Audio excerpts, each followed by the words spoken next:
Multi speciality হাসপাতাল।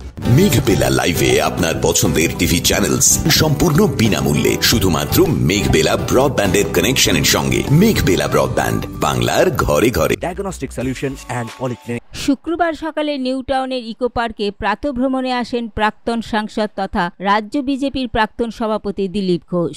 সকালবেলার হাঁটার ফাঁকে তিনি কিছুক্ষণের জন্য সাংবাদিকদের মুখোমুখি হন। সেখানে তিনি সাম্প্রতিক পেহেলগাম জঙ্গি হামলা সহ বিভিন্ন ইস্যুতে প্রতিক্রিয়া জানান। দেখুন, গত 3 বছরে 5 বছর হয়ে গেছে, 6 বছর হয়ে গেল, 370 উইথড্র হয়ে গেছে, কিন্তু আমি তার মধ্যে 2 বার কাশ্মীর গেছি। একবার লে লাদাখ হয়ে শ্রীনগর হয়ে পুরো এলাকা ঘুরেছি, দিয়ে ফিরেছি। আর আমি 2 বারই, দ্বিতীয়বার অমরনাথ গেছি বালটাল হয়ে এদিক দিয়ে। আমি দেখেছি মানুষের কোঅপারেশন। আমি রাত 11টার সময়, 8টার সময় বালটাল থেকে বেরিয়ে 11টার সময় শ্রীনগর পৌঁছেছি। ওপেন রাস্তা, একবারে গাড়ি চলছে, তখন কোনো প্রবলেম নেই। তো যারা খুব আগ্রহ করছিল যে গণতন্ত্র ফিরিয়ে দিন, নির্বাচন করুন, মানুষের হাতে অধিকার দিন। আগে পঞ্চায়েত নির্বাচন হলো, লোক অংশগ্রহণ করেছে, বিধানসভা নির্বাচন হলো, সরকার হয়ে গেল। 6 বছর 8 বছর যেখানে ঝামেলা হয়নি, পাথর পর্যন্ত পড়েনি, সেখানে গুলি বন্দুক চলছে কেন? গ্রেনেড বম ফাটছে কেন?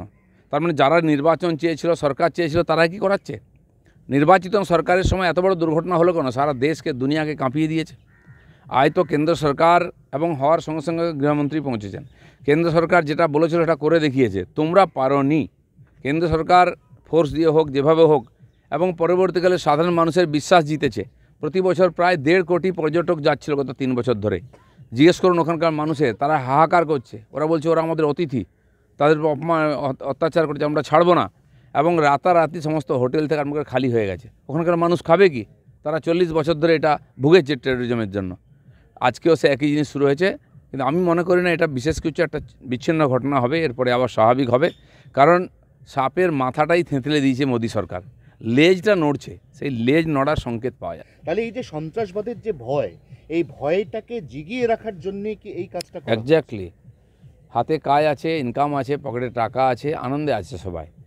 আজকে বন্দুক ধরার লোক পাচ্ছিল না, কারণ সবার হাতে কাজ ছিল। তাই এই টুরিস্টদের তাড়িয়ে আবার বেকার করে যুবকদেরকে আবার হাতে হয় বন্দুক তুলে দেবে, পাথর তুলে দেবে, গ্রেনেড তুলে দেবে, আর কটা টাকা দিয়ে তাদেরকে আবার দেশবিরোধী কাজ করাবে, সে চক্রান্ত চলছে। আমার মনে হয় যে ধরনের প্রতিক্রিয়া দেশ জুড়ে, দুনিয়া জুড়ে হয়েছে, এটা ওখানকার কয়েকজন বিচ্ছিন্নতাবাদী নেতা বা কয়েকজন জঙ্গি এটা পারবে না। সরকার আছে, সরকারের সঙ্গে পুরো দেশ আছে। আপনি দেখুন যে জওয়ানরা শহীদ হয়েছেন, যে ট্যুরিস্টরা শহীদ হয়েছেন, তাদের প্রতি মানুষের সমবেদনা দেখুন। মানুষ একদম ঝাঁপিয়ে পড়ছে তাদের সম্মান সমবেদনা জানাবার জন্য। এবং দেশ সরকার তো আছেই। আমার মনে হয় যেমন আমরা দেশের মধ্যে এর বিরুদ্ধে লড়ছি, একতা দেখাচ্ছি, ঠিক সরকারও যেমন সার্জিক্যাল স্ট্রাইক করেছিল বা এ ধরনের কিছু ঘটনা করবে। মোদী সরকারের উপরে, মোদীজির উপরে ভরসা রাখা উচিত মানুষের। ঘটনা দুর্ঘটনা হয়েই গেছে, ব্যথিত আমরা, সেই পরিবারের সঙ্গে আছি। যে মানুষগুলি চলে গেল, তাদের আত্মার শান্তি কামনা করব ঠিকই, কিন্তু এই সংকটের সময় দেশের অস্তিত্ব, একতা, সুরক্ষার জন্য একসঙ্গে আমরা লড়ব।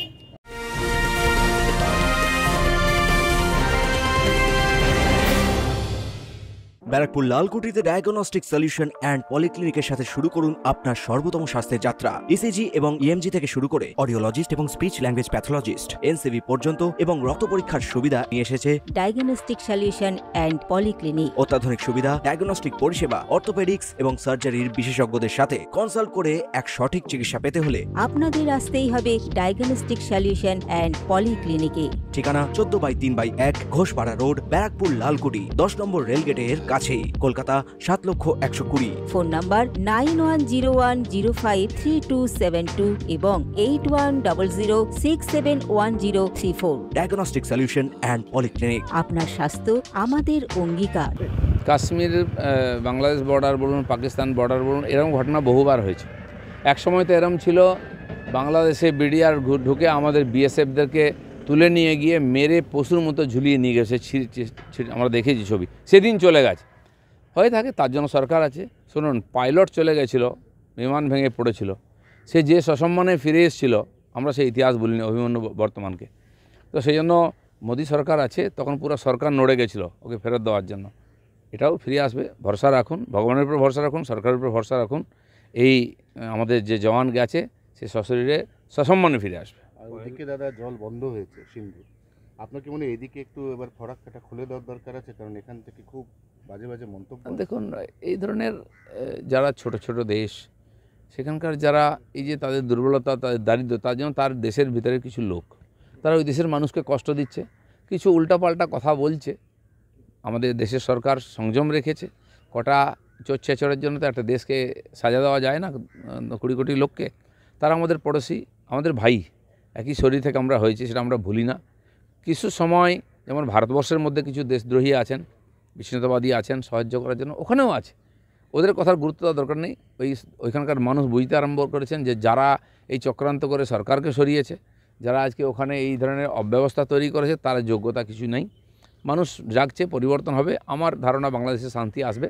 ঠিক সেরকম যেমন বাংলাদেশকে শিখিয়েছে আমরা পাকিস্তানকে যে পড়োশি হিসাবে সোজা থাকতে হবে, বাংলাদেশেও নিজের স্বার্থে যেদিকে ভারত চারিদিকে ঘিরে আছে তাকেও শান্ত থাকতে হবে, ভালো থাকতে হবে। কারণ ভারতের সঙ্গেই থাকলেই তাদের ভবিষ্যৎ ঠিক থাকবে।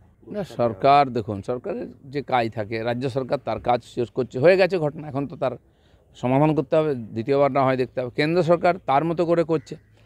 এই যে দাগিদেরকে, টেররিস্টদেরকে, গ্যাংস্টারদের মাথার দাম ঘোষণা, ডাকাতদের, তো বহু বছর, হাজার হাজার বছর দেখে আসছি আমরা, যাতে জনগণ সহযোগিতা করেন কমপক্ষে। এরা যা শোনা যাচ্ছে যে জঙ্গল আছে, জঙ্গলের ভিতর দিয়ে এসছে, কোনো না কোনো গ্রামে তো তারা শেল্টার পেয়েছে, ওই পাহাড়ি এলাকায় কেউ না কেউ সহযোগিতা করেছে, আর কখনো না কখনো তার নাম আসবে খুব তাড়াতাড়ি। কিন্তু এখানে যদি বিষ থাকে তাহলে তো ওখান থেকে আসবেই। সেটা তুলে ফেলার চেষ্টা করে সরকার যে কাজটা করবে সুসংগঠিতভাবে, সুনিয়োজিতভাবে করবে, যাতে দ্বিতীয়বারের ঘটনা না ঘটে।